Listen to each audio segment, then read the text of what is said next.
los invitados de hoy, bueno, tenemos a Lorenzo Casmuri, que es el presidente de ICARE, y a Patricio Fernández,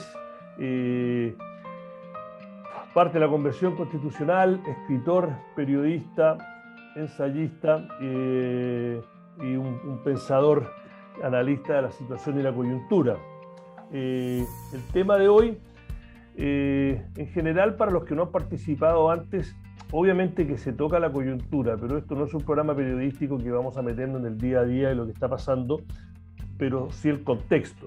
Y el contexto, dado que Diálogos tiene siempre un perfil un poco económico, es cuán realista es el temor que existe en el sector privado acerca de lo que se viene. ¿Qué relación debe tener lo público y lo privado en este nuevo Chile que se está conversando? Y para eso tenemos una persona que tiene el pulso y representa o parte de una de las organizaciones más importantes del mundo empresarial, y Pato, que tiene un pasado como director de The Clinic, como periodista, ha escrito sobre lo que está pasando y lo que pasó en Chile, bueno, y es parte de un evento histórico, está escribiendo, es de parte de la gente que está escribiendo esta nueva constitución. Antes de empezar y preguntarles, quiero también agradecer a los que hacen posible ya por este quinto año estos diálogos, y ellos son CAP, Enel, la Asociación de Bancos y Pricewaterhouse. Y sin más ni menos, bueno, gracias Pato, gracias Lorenzo. Voy a empezar con Pato porque creo que es lo que más se debate y discute en mi mundo, que es más cercano al mundo económico que al mundo político, pero que es el temor, ¿no? Tú estás ahí en la cocina, has hablado del tema, Chile está cambiando y tiene que cambiar, ¿no? ¿Es justo, es real, es exagerado de que en el sector privado se sientan tan escépticos en el mejor de los sentidos y lo más exagerados con tanto miedo a lo que se viene? Bueno, primero, hola Iván, hola Lorenzo, gusto a todos y todas los que estamos participando aquí. Lorenzo nos va a contar mucho mejor en qué consiste ese temor, yo creo, y me interesa mucho también escucharlo. Y creo que hay hartas razones para que sí exista. Desde ya vivimos, una cosa es el temor en todo caso y otra es el pánico, una cosa es la preocupación y otra es la alarma sobreintencionada incluso. Pero ciertamente estamos viviendo tiempos de incertidumbre. Ahora, creo que los que conocen la realidad más allá de las fronteras chilenas saben perfectamente que ese no es una característica solamente nacional. Estamos viviendo tiempos en que las democracias están muy removidas, la democracia representativa está puesta en cuestión, están habiendo estallidos sociales por el mundo entero. Iván Krastev, un politólogo búlgaro al que he citado últimamente muchas veces, en un libro que publicó hace 2 años, decía que en los últimos 10 habían habido 90, y si es que sumamos estos últimos años, yo creo que ya estamos cerca de los 100.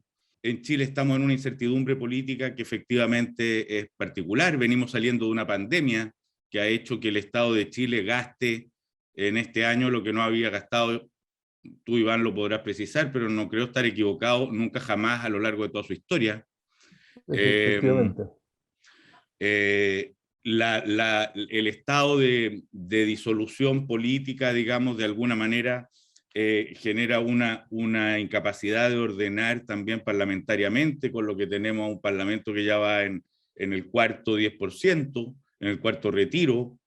Dicho sea de paso, a mí me llama la atención cuando veo eso, cómo puede haber algunos que seguían pensando que era mejor que la Constitución la hicieran los parlamentarios, ¿eh?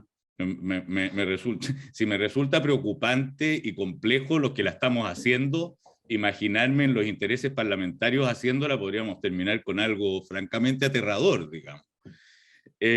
Por lo tanto, sí, pues, hay un ambiente, pero a ver Lorenzo, ¿qué es lo que dice? Ahora, hay un ambiente, pero al mismo tiempo, y con esto sí quiero poner un punto que a mí me parece muy interesante, muy importante considerar, las características llamémosle, de este momento de incertidumbre y de crisis que vivimos en Chile se viven a su manera en muchas partes.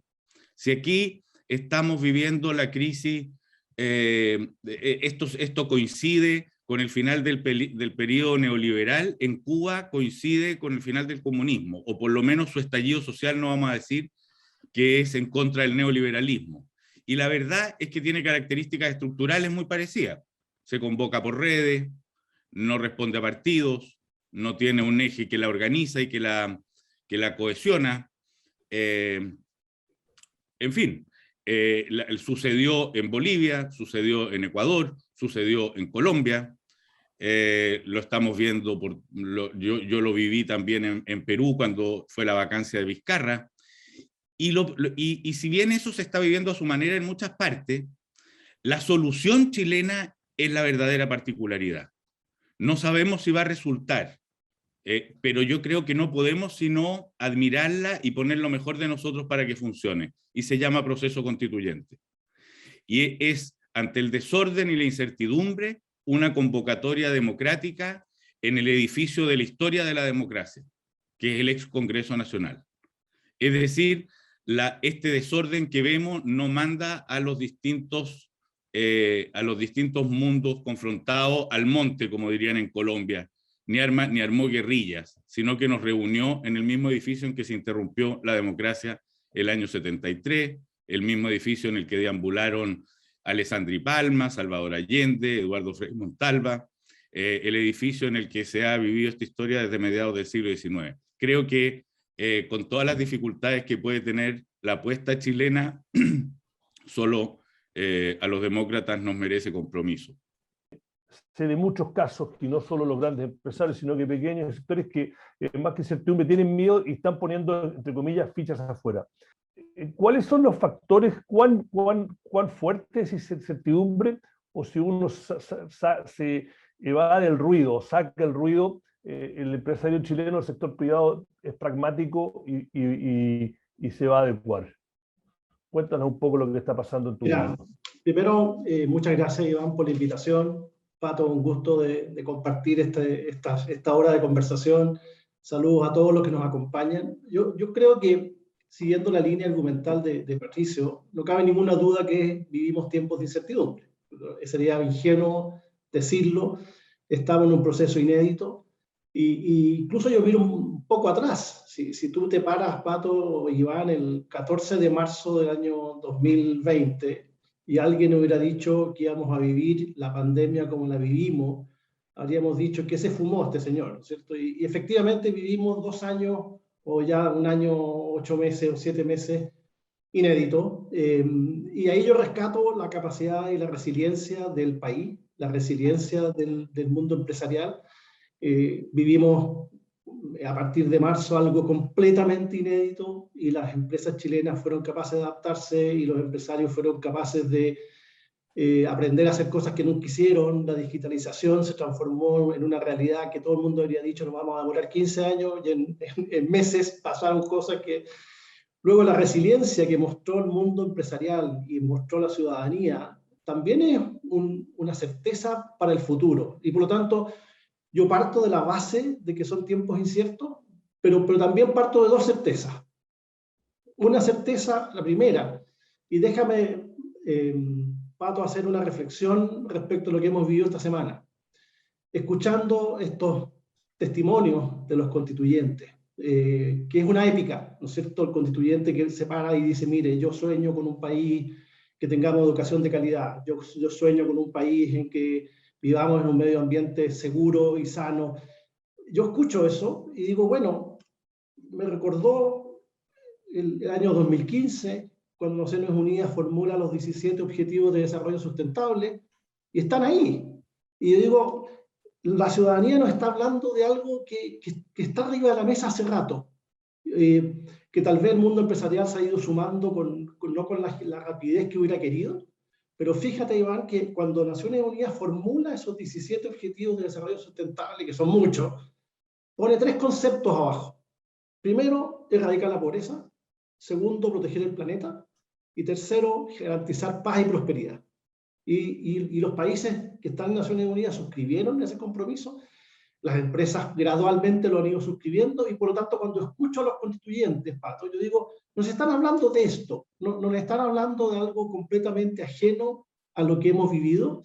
Sí soy realista de que siento que el estallido social nos mostró una urgencia que muchos de nosotros no habíamos visto, y por lo tanto hay una certeza de que el país va a avanzar en una dirección en que tenemos que compatibilizar una serie de objetivos que ya estaban, pero que han tomado un sentido de urgencia distinto. Y fíjate, déjeme volver a esos objetivos. Son 17, no me voy a poner latero, pero voy a escribir 6.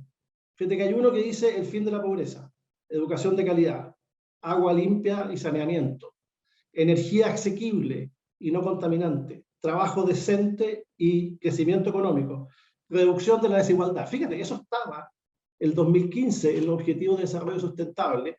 Y si yo hago un resumen de lo que escuché, Pato, estos 3 días, estos temas están ahí, ¿ya? Y por lo tanto, tengo una certeza de que lo que está haciendo el proceso constituyente es ponernos urgencia a ciertos temas que estaban arriba de la mesa y que probablemente lo hemos ido abrazando, no con la rapidez que se requiere, pero a su vez hay otra certeza, que es, y que a mí me convoca muchísimo, de decir, es tan complejo lo que estamos viviendo, que todas las energías de este país son necesarias. Y por lo tanto el mundo empresarial tiene que participar de este proceso, porque es un proceso complejo. Es un proceso en que si yo quiero tener desarrollo económico para eliminar la pobreza, quiero tener un medio ambiente seguro y sano, quiero no tener zonas de sacrificio en el país, quiero tener educación de calidad, les regalo el desafío que es ese, porque podemos poner statements en la Constitución, pero tenemos que vertebrar esto, que esto sea parte de las futuras políticas públicas. Y por lo tanto, mi certeza es el sector empresarial se tiene que sumar, tiene que comprometerse, porque efectivamente sus mejores capacidades tienen que estar a disposición del país en esto. Y por lo tanto, el único temor grande que yo creo que existe es que ciertos sectores del país sean excluidos de cómo el país es capaz de avanzar no solo en establecer estos temas, sino que en efectivamente hacer el delivery.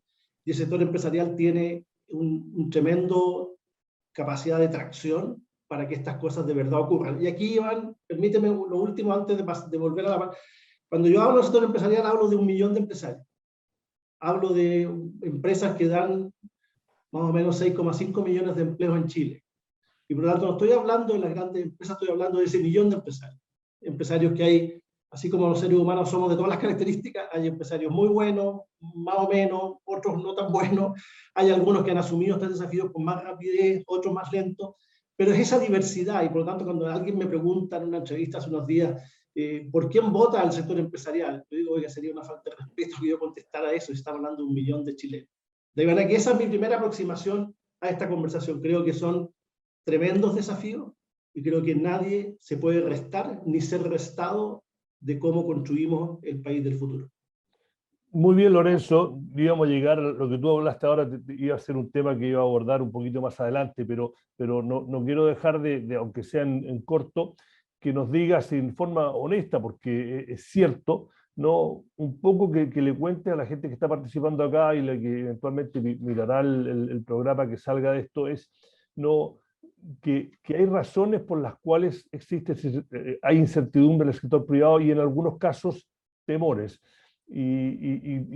Pero con ejemplos más claros, ¿no? De dónde viene, y más allá de ir a los lugares comunes de que, bueno, queremos seguridad jurídica porque el inversionista necesita mirar a largo plazo, pero ¿cuáles son las cosas que generan esta incertidumbre? Porque hay mucho ruido en redes y hay mucha gente que dice, no, son exagerados, pero la verdad que yo no quiero responder por el sector privado, para eso están ustedes y los gremios, pero expliquen un poco, quizás gente que no entiende bien cómo funciona el sector privado, por qué hay esta incertidumbre, por qué hay temores, y si son fundados o en algunos casos quizás exagerados. Bueno, a ver, yo te diría, hay una primera mirada al sector empresarial que tiene que ver con su gestión diaria y mensual y anual. El mundo empresarial vive diciendo, bueno, yo estoy con este conjunto de colaboradores generando una empresa que genera ciertos resultados, de esos resultados parte de ello va a pagar la operación, parte va a inversión futura. Por lo tanto, siempre el empresario está diciendo, ok, ¿cuánto invierto para los próximos 10 años? Cuando tú haces evaluación de proyectos, normalmente evalúas al menos a 10 años, y por tanto, la incertidumbre respecto a lo que hay en los próximos 10 años, sin duda, que afecta. Ahora, ojo, que es una incertidumbre en todos los frentes. O sea, déjame darte un ejemplo que yo vivo hoy día en el directorio de Copec. La electromovilidad es un dato. Y cuando uno construye una nueva estación de servicio, dice, a ver, la firme, el parque automotriz bencinero va a llegar a un minuto que va a llegar a un pic y va a empezar a caer. Mis proyectos que yo evaluaba hace 3 años, ¿los evalúo con el mismo nivel de certidumbre? No. Y por tanto, hay un elemento fundamental del mundo empresarial que es el proyectarse. Y hoy día es más difícil proyectar, porque efectivamente todos los sectores van a ver cambios estructurales, cambios regulatorios. Pero creo que no tenemos que quedarnos ahí, porque el gran volumen del empresariado hoy día en Chile está diciendo, no, yo cómo colaboro para que esto sea un mejor país. Déjame darle un ejemplo, no quiero hacer un anticipo, pero vamos a tener un ENADE, que es el encuentro de la empresa más importante del año, el 11 de noviembre. Y tú vas a ver un sector empresarial propositivo, un sector empresarial que salió de esa duda de si tenemos que participar o no. Obviamente tenemos que participar y va a haber propuestas concretas en cómo participar. Pero obviamente hay incertidumbre y creo que todo lo que hagamos para que haya más conversaciones de este tipo, segundo, para que haya menos dogmas. Déjame darles algunos ejemplos, Pato, que tú estás viviendo siempre ahí en esta conversación. Estamos llenos de falsos paradigmas. Les voy a dar un ejemplo. Desarrollo y medio ambiente. El presidente Lagos habló de este tema hace no sé cuántos años. Hoy día al decir, yo quiero que el país crezca, es que eso es a cambio del medio ambiente. Ese es un paradigma falso hoy día. Hoy día las tecnologías te permiten resolver ese paradigma con el paradigma empresa, comunidad, territorio. Oye, que las empresas cuando llegan al territorio generan daño y generan problemas con las comunidades. Eso también hay una mirada moderna a ese tema que claramente hay que establecer en la conversación. El sustentabilidad y crecimiento, ¿ya? El paradigma entre capital y trabajo. Creo que cuando te metes en el mundo empresarial te das cuenta de que seguimos anclados a ciertos paradigmas de los 60 o los 70 que han cambiado. Mi visión, ponte tú, del aporte de la tecnología en el tema ambiental es brutal. O sea, lo que está generando Chile en nuevas centrales de solares y eólicas, nadie lo anticipó. Pato, si tú miráis los pronósticos de 3 años atrás, todos se quedaron cortos. Y por lo tanto, yo soy muy optimista que si dejamos estos paradigmas al lado y hablamos de verdad de cómo solucionamos estos problemas. El gran paradigma, Pato, de derechos sociales, Estado. ¿Por qué el mundo privado no es capaz, como lo hace hoy día, de ser un tremendo actor proveyendo educación, proveyendo salud, proveyendo pensiones? Si sacamos esos paradigmas, yo soy muy optimista de que efectivamente en conjunto este país va a ser capaz de construir esos sueños que estamos escuchando esta semana en la Constituyente. Wow, bueno, empezamos bien. Pato, quiero preguntarte a ti que yo sigo con interés y con un poco no muy, ¿cómo se dice?, objetivo, porque me concuerdo con muchas de las cosas que tú escribes de lo que está pasando en Chile desde acá de Argentina, pero la columna que tú escribes en general los sábados, que se publican los fines de semana en el Mostrador, en general, si lo puedo resumir para los que no lo han leído, tiende a ser, miren, no le den tanta bola al ruido diario que aparece en las redes y en los medios. La verdad que acá están pasando cosas y estamos avanzando y esto no nos vamos a ir, no se va a convertir en una constitución bolivariana. Estoy resumiendo, quizás simplificando, pero cuenta un poco lo que se vive en el ambiente, lo que es la realidad y lo que es no el ruido del fondo, y por qué deberíamos estar no tan preocupados y hasta cierto punto orgullosos, hasta cierto punto, de cómo se está viviendo este proceso. A ver, te voy a contestar y espero que en el camino también hartas de las cosas que dijo Lorenzo, que yo creo que abriste montones de flancos, digamos, todos interesantes y muy conversables y debatibles. La convención, en primer lugar, yo si algo no puedo decir es que va a ser un éxito glorioso y magnífico, qué sé yo, porque está aconteciendo. Pero lo que sí puedo decir es que está lejos de ser exactamente la caricatura que muchos quisieran hacerse. Por otra parte, es muy difícil hablar a nombre de los 155, ahora 154. Yo soy un observador y un participante de esa diversidad que hay ahí adentro. Entonces, muchas veces cuando se habla, es que ustedes, es que esto, es que la convención, yo me pregunto cómo saben si yo no lo sé. O sea, es una conclusión atolondrada. Habita ahí además una diversidad de experiencias, energías, deudas, deseos, en fin, que es compleja. Fíjate que una de las cosas que decía Lorenzo es, tú hiciste una frase que yo te voy a decir que es lo que creo que mueve de manera esencial este proceso. Tú dijiste, algunos tenemos el temor de que haya sectores que queden excluidos. La convención es una reunión de sectores excluidos. O sea, si tú escuchas la ponencia de cada uno de muchos de los convencionales, a mí de las cosas que más me llama la atención, y lo considero complejo para su solución, o sea, es la cantidad de convencionales que cuentan su historia personal, de segregación, de marginación, y la sorpresa y el honor y la responsabilidad que sienten de estar por primera vez en la historia de sus familiares, sus entornos, sus barrios y sus mundos completos, decidiendo el porvenir del país en el que viven. Ese es uno de los principales mensajes que hace cada uno. Y resulta que sabemos que esto tiene que devenir en un texto, no solo en un testimonio. Y por lo tanto, una de las complicaciones de la etapa que viene es cómo vamos a transformar además estas múltiples experiencias, identidades y testimonios cómo los vamos a conceptualizar en una constitución que no está llamada a testimoniar, sino que está llamada a diseñar una carta de navegación futura. Esa es una complicación. Pero al mismo tiempo que existe esa complicación, hay que entender que el proceso constituyente tiene dos grandes objetivos. Uno es la creación de ese artefacto lo más funcional y mejor pensado posible, que se llama Constitución. Pero ese artefacto legal también es un artefacto simbólico que para efectos del momento que vivimos es quizás tanto o más importante. ¿Y qué es lo que hace que un artefacto perfecto construido por un grupo de sabios como la Carta Magna en el siglo XIII no sirva? Ese artefacto es la representación de un acuerdo comunitario. Y lo que vimos en el estallido social justamente es la desarticulación o el final, el estallido de un acuerdo comunitario que al parecer se fundó por ahí por el año 90.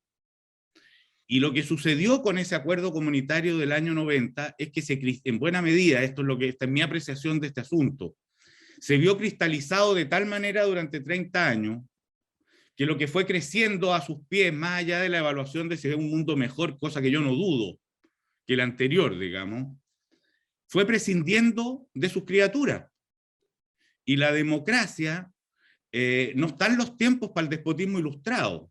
Y por eso yo varias veces, y en la ponencia que hice en el pleno, de hecho, ayer lo digo, la frase en eso de Cecilia Morel de parecen alienígenas es demasiado ilustrativa.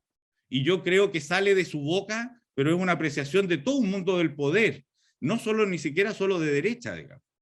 De pronto hay un mundo que administraba, que tiene en buena medida la plata, pero que también toma las decisiones, que no estaba viendo lo que estaba creciendo a su alrededor en ese tiempo en que tomaba las decisiones.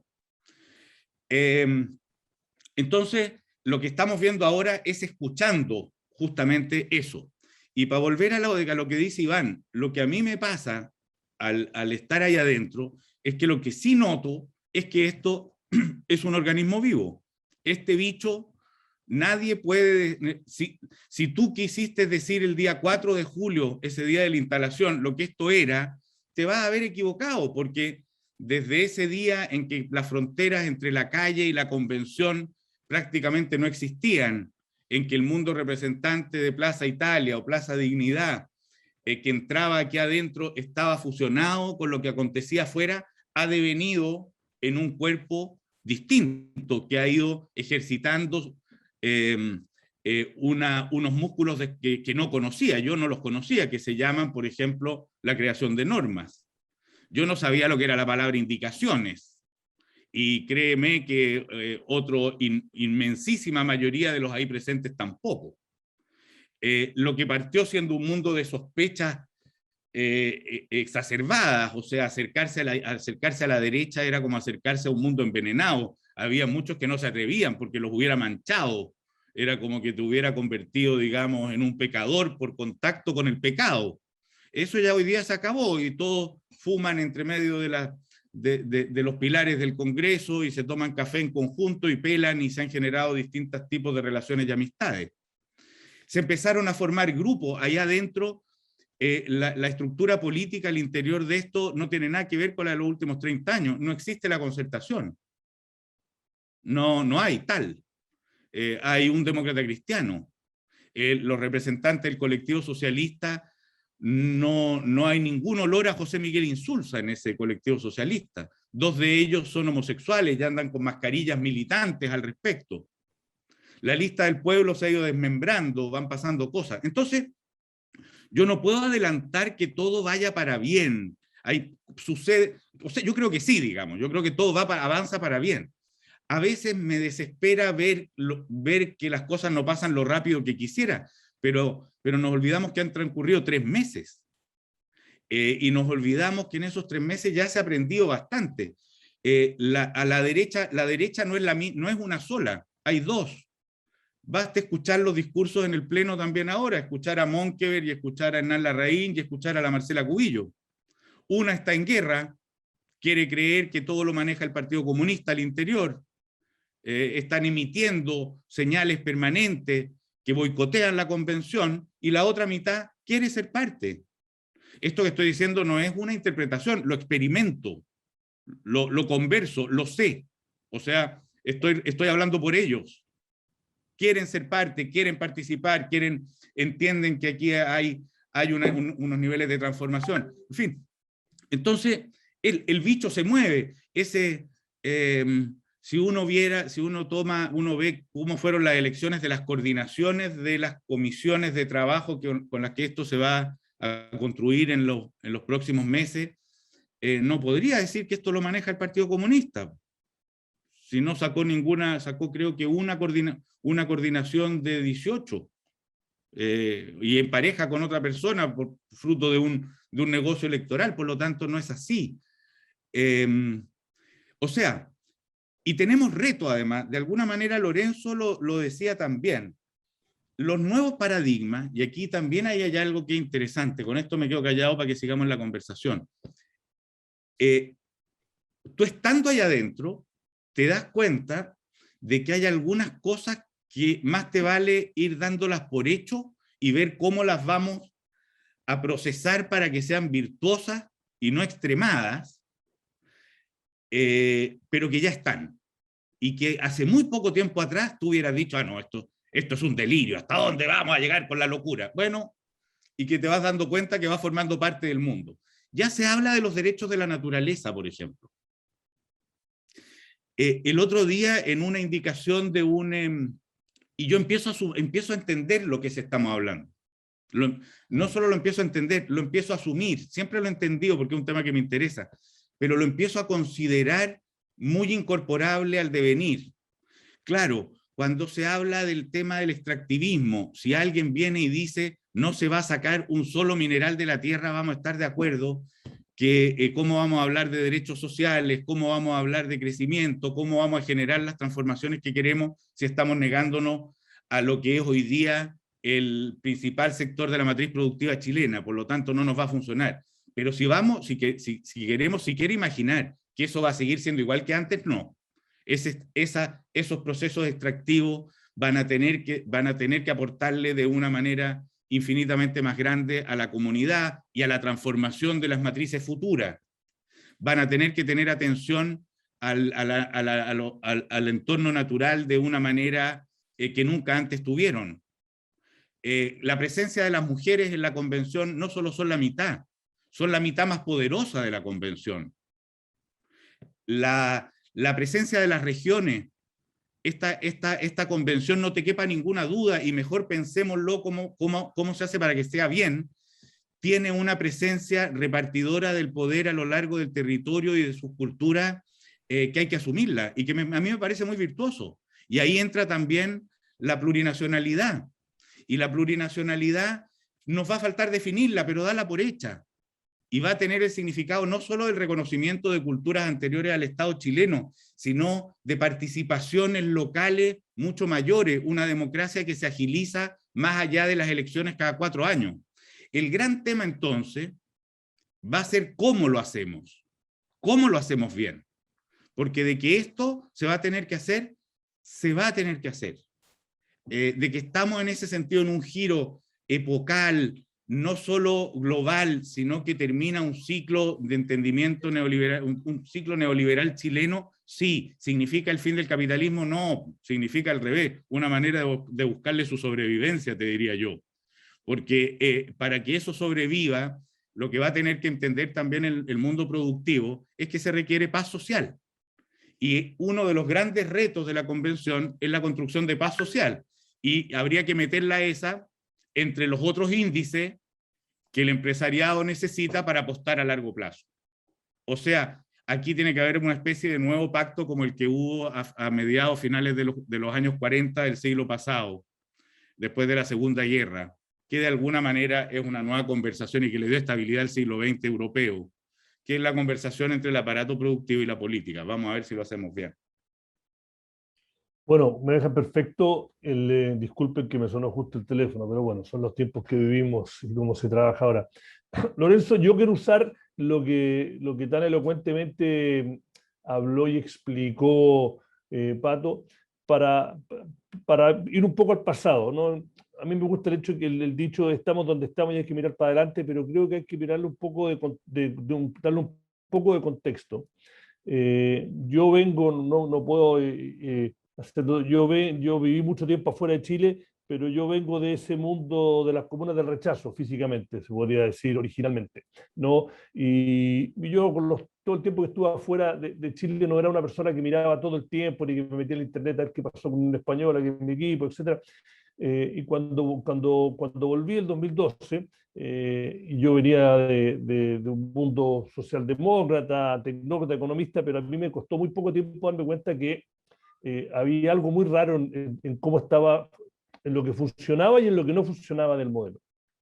Y mi pregunta, para mí uno de los problemas de Chile que se refleja es que no se solucionan con plata, que hay la desigualdad económica, obviamente que es un factor, ¿no? Y que en ese rol el sector privado tiene que ser, ¿no? O tiene que tener un rol muy importante, ¿no? La historia global lo muestra, pero uno de los problemas es que ese tampoco se puede solucionar con una nueva constitución y tampoco se puede solucionar con un compromiso de ICARE o de cualquier grupo empresarial de que van a hacer, es la desigualdad social, ¿no? Y que eso no se soluciona con plata, y que en Chile está muy arraigado, lo ha dicho el PNUD en diferentes informes, uno lo ve en la vida diaria, de cómo cambia.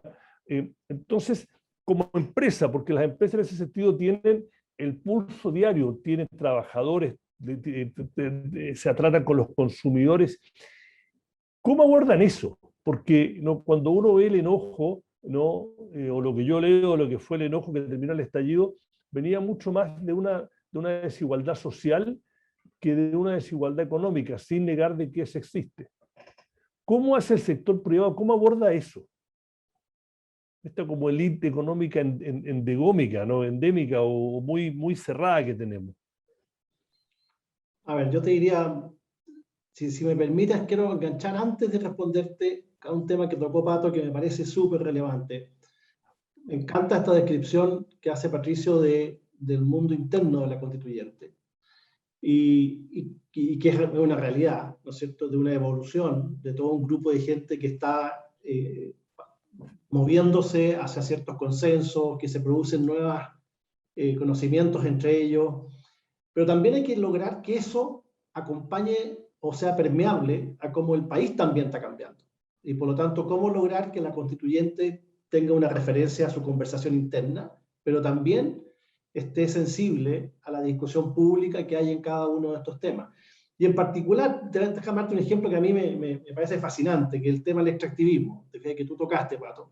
Bueno, uno dice, bueno, ¿a cuál minería se está refiriendo? ¿A la minería que veíamos en, no tengo idea, en el año 2000? ¿O aquella que el mundo ha empujado? Y ahí yo soy realista. La minería del cobre, por ejemplo, es un negocio global en el cual los estándares han sido empujados a nivel global de los mercados. Y por lo tanto, cuando miro la minería de hoy día es muy distinta a la que yo conocí hace 20 años atrás. Entonces el desafío es, fíjate Pato, tengo un ejemplo que a mí me impresiona muchísimo. Cuando Chile tuvo la crisis de suministro de gas en 2008, ¿ya? Mirábamos a Bolivia. Bolivia tenía reservas de gas probablemente para abastecer todo el cono sur de América. Y habría sido una fuente de riqueza maravillosa para Bolivia. Y se estableció algo como que el gas de los bolivianos para Bolivia, y ese desarrollo no se hizo, ¿no? Y por lo tanto hoy día yo miro, ponte tú, ese dogma del extractivismo, y yo digo, Chile tiene una oportunidad de ser un aporte al cambio en la materia energética global. Chile puede dedicarse a decir cómo elimino el 3% de mi aporte al CO2 de la atmósfera, o cómo desarrollo sustentablemente una minería verde, hidrógeno verde, para aportar al 20% de la electromovilidad futura del mundo. ¿Te fijáis? Entonces uno dice, chuta, este es el paradigma. Yo me puedo quedar diciendo no quiero tocar, pero ese paradigma hoy día es falso, porque uno podría desarrollar una minería sustentable, una minería verde, y transformarlo en un país. Te puedo hacer un comentario, estoy totalmente de acuerdo y creo que en eso consiste el reto. Pero no te olvides de que Chile se iba a quedar a oscuras si no se hacía Hidroaicén. Y ese fue un discurso macizo, en buena medida, del empresariado chileno también. Y vaya que le tenemos que agradecer que no se haya hecho Hidroaicén. Y lo otro, digo para ponerle atención. Sí. Porque también existen acá, hay recuerdos de cosas, digamos. Y lo otro que pasa también, porque yo estoy cierto, comparto enteramente cuando te digo lo que tú decías, lo otro es que muchos de los que están en estos temas, esto también estoy transmitiendo cosas que se ven en la convención, es porque viven en los territorios donde están, ¿eh? O sea, no es una abstracción. El que defiende el agua o el que tiene problemas con la minería es porque tiene un relave al lado. El que viene de defender el agua en un lugar es porque están destruyendo un humedal en su zona. El que viene con el tema de los glaciares es porque vive en una región donde están disminuyéndose y habiendo proyectos cercanos a un glaciar. O sea, esto no proviene necesariamente de adentro de una universidad, lo digo para considerarlo. Sí, pero te diría dos cosas. En lo primero tienes toda la razón. Nos equivocamos brutalmente, y yo en particular suscribía lo que tú dijiste respecto a que si no se hacía Hidroaicén, el país se quedaba oscura. Y por lo tanto, ahí nos equivocamos, y nos equivocamos recurrentemente. Esta cuestión de pensar que el mundo empresarial tiene certeza, no hay certeza. Pues, por lo tanto, hay gente que dice, mira, que el país dejó de crecer las tasas que venía creciendo, la demanda energética, pero no, la firme es que el momento que dijimos no hay Hidroaicén, el ministro Pacheco fue muy relevante en esto, se bajaron las barreras de entrada al mundo de la energía y se desarrolló mucho más rápido el mundo de la energía renovable. Así que, tienes toda la razón. Pero también quiero decirte que si nosotros le exigimos a la minería los más altos estándares mundiales que hoy día están, podemos resolver el tema de los humedales, podemos resolver el tema de los residuos. Espérate, y puede ser la minería un sector que le aporte la solución social de agua a esas comunidades que probablemente el Estado no se las va a aportar. Esa discusión hay que tenerla. Yo no digo que tengamos certeza respecto a eso. Lo que te quiero decir es, abrámonos a conversar, porque estos paradigmas, muchos de ellos se están cayendo. ¿Te fijas? Muchos de ellos. El extractivismo como un slogan puede terminar impidiendo una conversación que puede ser muy interesante que tengamos, porque efectivamente, no te olvides, uno de los objetivos es eliminar la pobreza. Y por lo tanto, ¿cómo nos aseguramos de tener tracción en este país generando riqueza, y que esa riqueza se pueda distribuir y efectivamente logremos bajar la pobreza? Ahora, déjame volver a lo que dice Iván. Iván, yo no puedo estar más de acuerdo contigo que más allá de la desigualdad económica, lo más irritante en Chile es la desigualdad de trato, y por lo tanto suscribo que es un tema que tiene N raíces. Y déjame darte una que estamos estudiando con mucha profundidad. El tema del territorio, ¿ya? Porque tú puedes decir, vamos a generar integración social en la educación, y hay colegios privados que están haciendo esfuerzos, pero mientras el territorio esté segregado, mientras en La Pintana haya solo colegios particulares subvencionados fiscales, y por lo tanto no tengamos posibilidad de que en Vitacura haya alumnos que vienen de La Pintana. Hay un tema territorial que también hay que abordar, pero estoy de acuerdo que más allá que la desigualdad económica, que de sí es muy alta, no es la más alta de Sudamérica, pero es muy alta. Yo creo que parte importante del estallido social tiene que ver con la desigualdad de trato, en que Chile sigue siendo un país muy, muy segregado, pero que en el interior de las empresas se vive un ecosistema un poquito distinto. Miren, fíjate, Iván, que ha sido interesante lo que ocurrió con el estallido social. Cuando se produce el estallido social y se quiebra ese tejido social que de alguna manera apaña a las familias, vimos en las empresas que los colaboradores pidieron ser acogidos por las empresas más allá de su lugar de trabajo. Y se produjo un fenómeno que de hecho hoy día estamos volviendo a retomar una vez que la pandemia termine, de conversaciones novedosas al interior de las empresas. La típica conversación era respecto a los temas sindicales, respecto a remuneración, y cuando la gente dice necesito conversar, aparece un rol más terapéutico del mundo empresarial hacia sus colaboradores. Y cuando uno dice, mira, ahí hay 6,8 millones de chilenos, si 6,8 millones de chilenos hablaran muy bien de su empresa, bueno, la imagen del mundo empresarial sería distinta, ¿te fijas? Ahora, es interesante ver de que al interior de las empresas se está produciendo una dinámica muy interesante. Lo que ha pasado en la pandemia, de tener que modificar nuestro protocolo, de que se visibilizara el cuidado que siempre las empresas han tenido por sus colaboradores, pero tú ibas a una estación de servicio, Pato, y te veías que el tipo estaba con guantes, que tenía mascarilla, que, bueno, ese cuidado por el colaborador que siempre estuvo, la pandemia lo hizo explícito, ¿ya? Y por lo tanto, la pandemia también generó una conversación nueva al interior de las empresas que tenemos que capitalizar en el futuro. Ejemplos brutales de esto: los consultores nos habían convencido que la gente mayor de tal edad no iba a ser capaz de digitalizarse. Y la pandemia nos digitalizó a todos en semanas, ¿te fijas? El cambio al interior de las empresas fruto de la pandemia ha sido muy interesante. Y por lo tanto, cuando uno dice el desafío futuro, el capital social que hay al interior de las empresas, de esos 6,5 millones de chilenos cobijados en el mundo empresarial, también hay que potenciarlo desde el punto de vista de las soluciones futuras que el país se dé a estos grandes desafíos. La verdad que, bueno, deja un montón de temas que ojalá podamos volver, pero tenemos que seguir avanzando. Pato, la pregunta, antes de hacer el programa me preparé, hablé con gente que sabe más de algunos de estos temas que yo, y uno de los recurrentes es que, ¿qué tipo más allá que esto está recién empezando, qué tipo de constitución se conversa en los pasillos? Y me refiero al contexto que, por ejemplo, hay constituciones que tienen cientos de páginas, está llenos de derecho, pero en la práctica no, los países y esas sociedades no necesariamente lo reflejan. Por otro, tenemos países como Gran Bretaña, que no tiene constitución.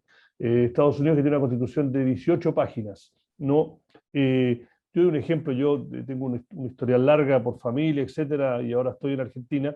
En Argentina hay varias cosas que están consagradas en la Constitución. Una de ellas es que se tiene que gastar el 6% del PBI en educación todos los años. Nunca se ha hecho en la historia de la Argentina, ¿no? Entonces, ¿hacia dónde vamos y qué tipo de constitución se está conversando?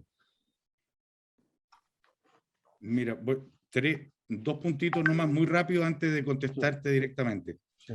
Uno, a propósito de la desigualdad de trato y la desigualdad social que hablaba Iván y que contestabas tú, Lorenzo, yo creo que es bien interesante ahí considerar, aquí hay un dato epocal también que es muy, muy significativo.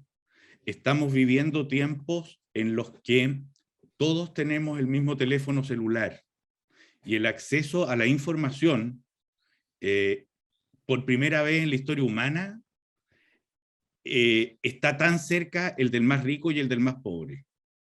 Y por lo tanto, hoy día, si antes había una posibilidad de naturalizar determinada diferencia social, hoy día simplemente genera una indignación instantánea. O sea, el hijo del patrón y el hijo del empleado ven los mismos documentales y las mismas películas. Y si el hijo del patrón anda en un auto que nunca podrá comprar el hijo del empleado, así no coma durante toda su vida y ahorre su sueldo, convengamos que genera una molestia grande, y más todavía si es que ese hijo del patrón trata con desprecio a ese hijo del empleado, que posiblemente lea más libros y vea más películas que él. Por lo tanto, es un momento nuevo en ese sentido que tiene que ser también muy considerado. Y lo otro es que tú has manifestado aquí varias disposiciones del empresariado que yo quisiera creer lo ciertas que son, pero también yo veo que respecto de la Convención Constituyente han evitado meterse del todo, no han tenido ningún diálogo con ella.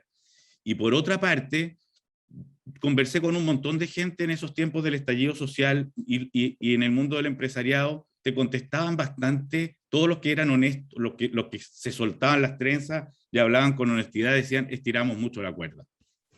Y lo otro que uno va sabiendo, y esto hay que reconocérselo a las fuerzas sociales, es que es mentira que el empresariado, pero esto no solo el empresariado, cualquiera que está en una situación de privilegio, la cambia y la modifica solamente por buenas intenciones, lo tienen que obligar. Y aquí se manifestó, digamos, una fuerza social que tensionó las cosas y le dijo, o cambiáis o esto se va a las pailas. Y de alguna manera ahí es donde viene el nuevo pacto. Y yo creo que en ese estamos.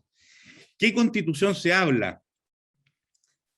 Es muy difícil contestar eso, Iván, porque una vez más, cuesta, o sea, se está en el pleno, son temas parcializados, y nunca estamos todos como sentados alrededor de una mesa donde alguien haga tu pregunta y la contestemos como estamos hablando aquí.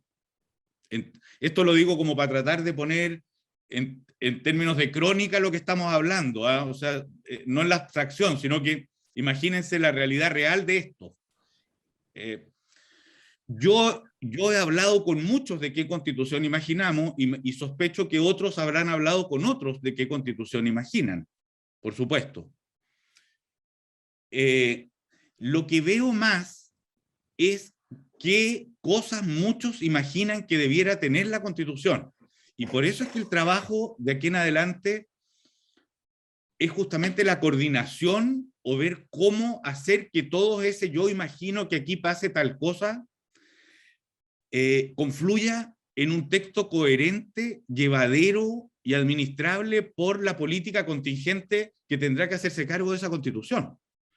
Porque efectivamente la tentación de algunos de llevar sus causas a la Constitución como si fuera lo principal de la Constitución completa puede llevar acá no solo a un árbol de Pascua, sino que a un bosque infinito, digamos, en el que nos terminamos perdiendo todos. O sea, ahí hay un tema de construcción que no me puedo adelantar a contestar, porque creo que va a ser parte central de la pega por venir, y de la pega de algunos que creemos que esto es importante y no que estamos simplemente concentrados en una causa.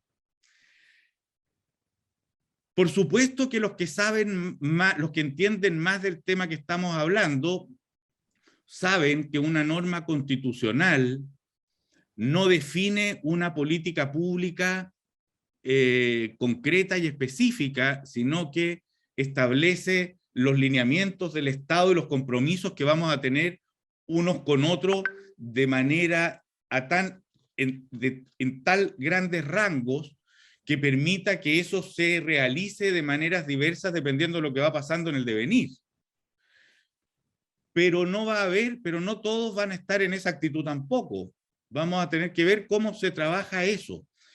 No hay una idea común de la convención de cómo debiera ser la la Constitución. Lo que sí yo te podría decir es que hay algunos acuerdos tácitos y que uno ya los podía ver en la campaña.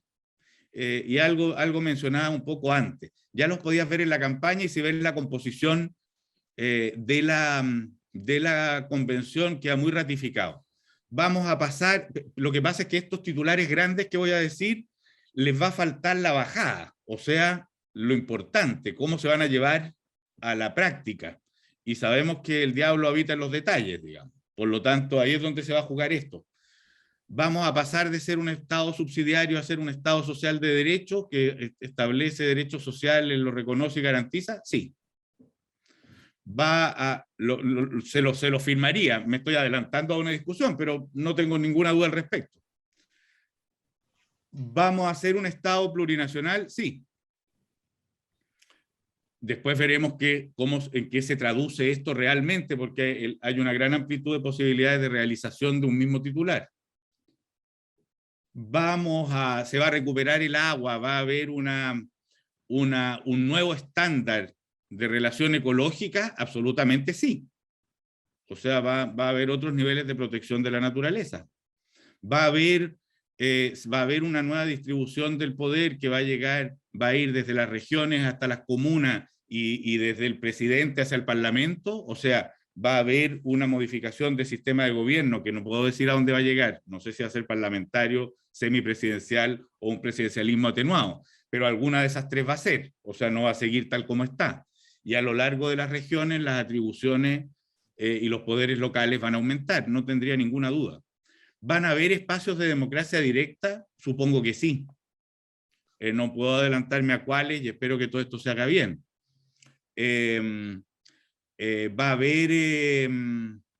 Van a haber múltiples consideraciones a la presencia de las mujeres en las tomas de decisiones, absolutamente sí. Va a traducirse eso no solo en términos de paridades en distintos poderes, sino que además en la consideración o el reconocimiento de algunas actividades que hasta hoy día no se reconocen. Yo creo que sí, estoy pensando en las actividades de cuidado. Algo va a pasar por ahí también. Estoy hablando por lo que uno ve, percibe, te fijas como más o menos huele.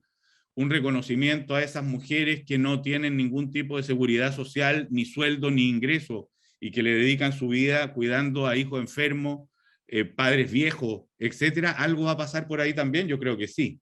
Esas son las cosas que uno puede ver. ¿Cómo va a ser la Constitución? No lo sé. Yo esperaría que fuera más corta que larga. Yo desearía que fuera que cada una de las normas tuviera la apertura y le diera las posibilidades de tratamiento el espacio de desarrollo a la política del devenir, a los ingenios por aparecer y a las ideas que no están allá adentro representadas, por supuesto, eso desearía yo. Vamos a ver cuánto conseguimos. Ojalá harto. Bueno, gracias, Patricio. Ahora voy a la última pregunta, después vamos a abrir la última parte para responder algunas de las preguntas de los que participaron. Lorenzo, mi pregunta viene, Chile creó, se instaló solo por usar las palabras que todos usamos, no necesariamente porque esté de acuerdo con el eslogan, pero bueno, el tan denostado modelo, que un modelo que, ahora voy a hablar a modo personal, que para mí fue muy exitoso, pero mi crítica es que la élite, y digo yo la élite política, centro izquierda, centro derecha, y sobre todo, a mi modo de ver, el sector privado, la élite empresarial, nunca se dio cuenta o aceptó, o se dio cuenta muy tarde, una vez que empezaron a quemar el país, de que el modelo necesitaba cambios y cambios profundos a ciertas cosas. Y ahora estamos donde estamos, ¿no? Hay un espacio, se habla en el mundo que tú representas, que tú eres parte de por usar la palabra, de un nuevo modelo, algunos hablan de una socialdemocracia nueva, porque cuando uno escucha a alguno de los representantes del mundo de ustedes, más allá de los titulares, cuando se mete la letra chica, la respuesta es casi siempre más mercado. No, puede que yo esté teniendo una sensación errónea, pero es la sensación que me da cuando leo entrevistas largas, cuando leo las críticas, más allá de titulares un poco más sensatos. Se está pensando en un nuevo modelo en el cual haya, qué sé yo, un balance entre mercado y Estado que sea un poco más representativo de lo que está, de las demandas sociales, lo que pide el país, etcétera?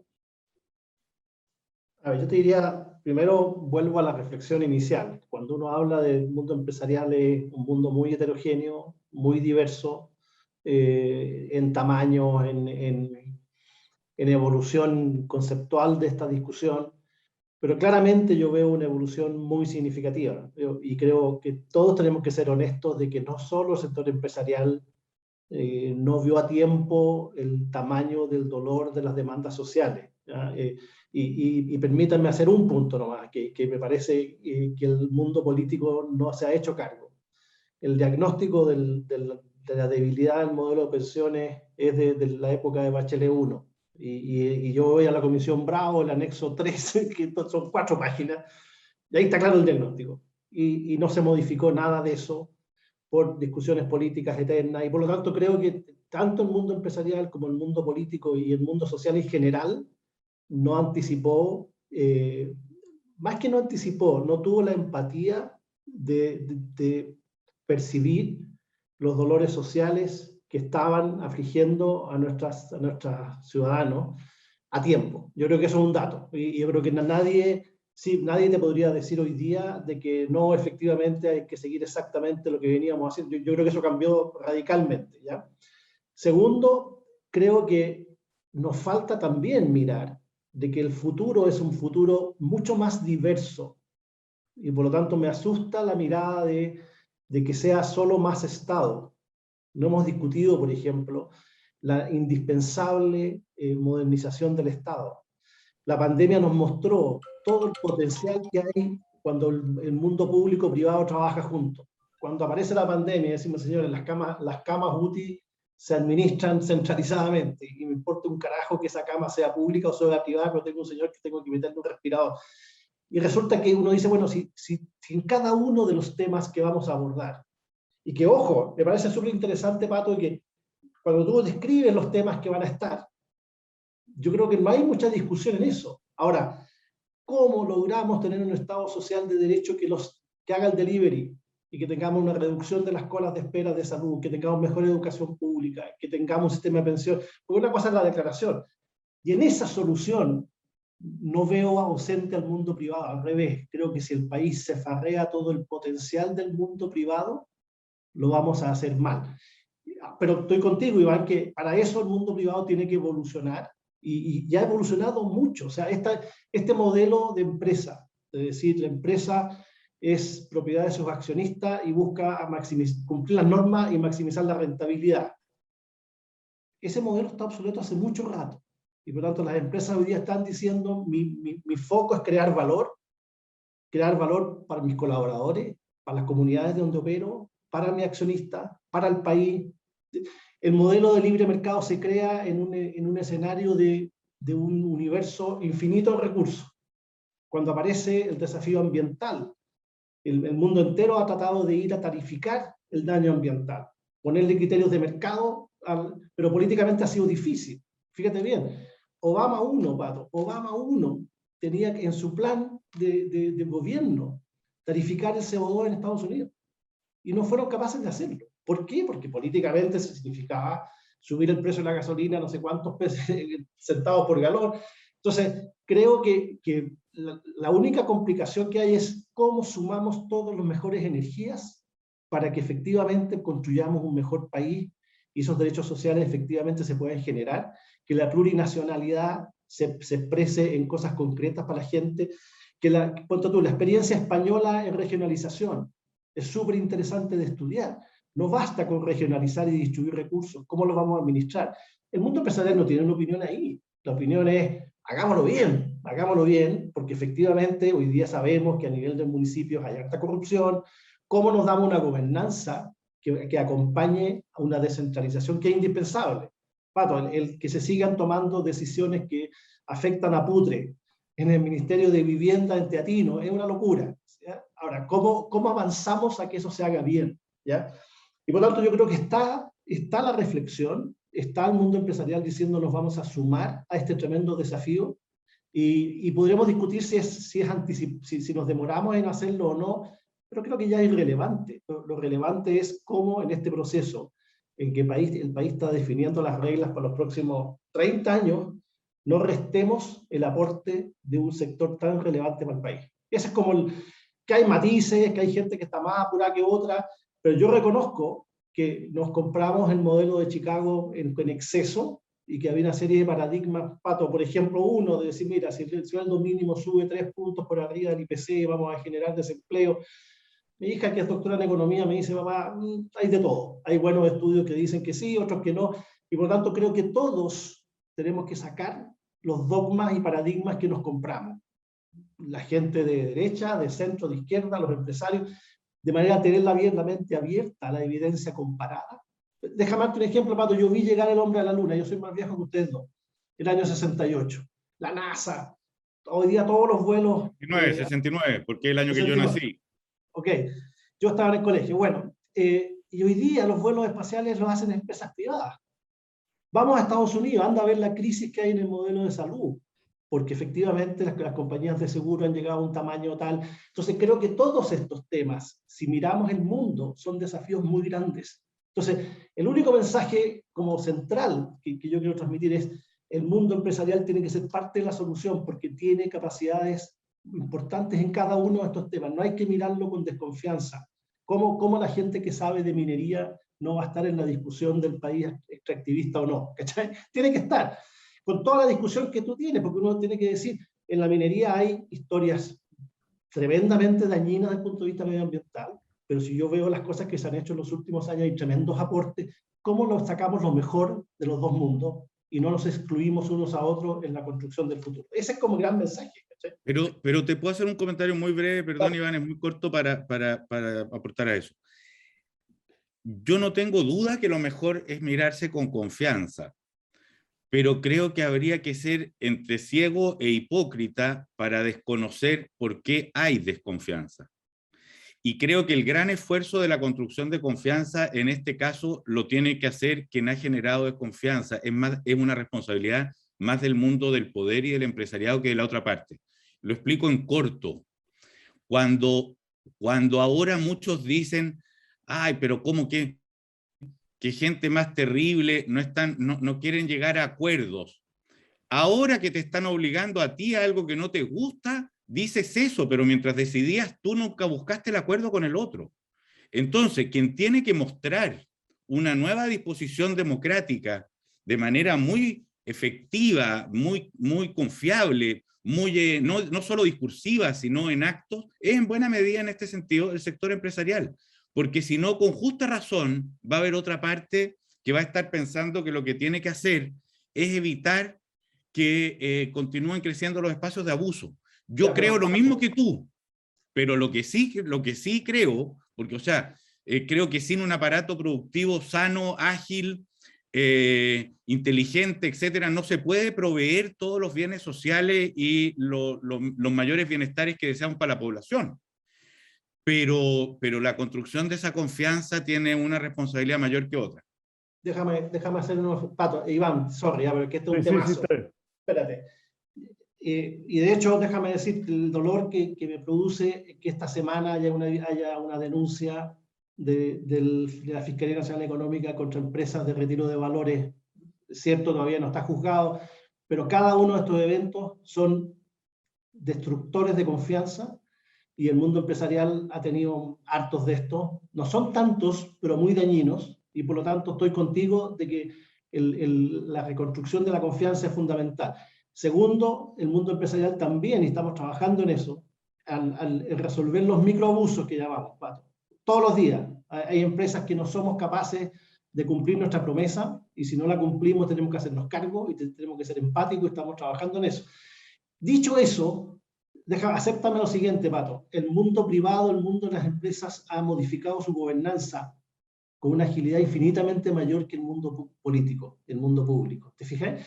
El mundo empresarial está permanentemente cambiando y por lo tanto me hago cargo de que ese cambio tiene que ser muy ágil, que tiene que ir más rápido, que tenemos que generar confianza. Pero fíjate bien, una de las cosas que yo vivo en ICARE, que cuando conversamos aparece la confianza. ICARE no es un gremio, ICARE es un punto de encuentro.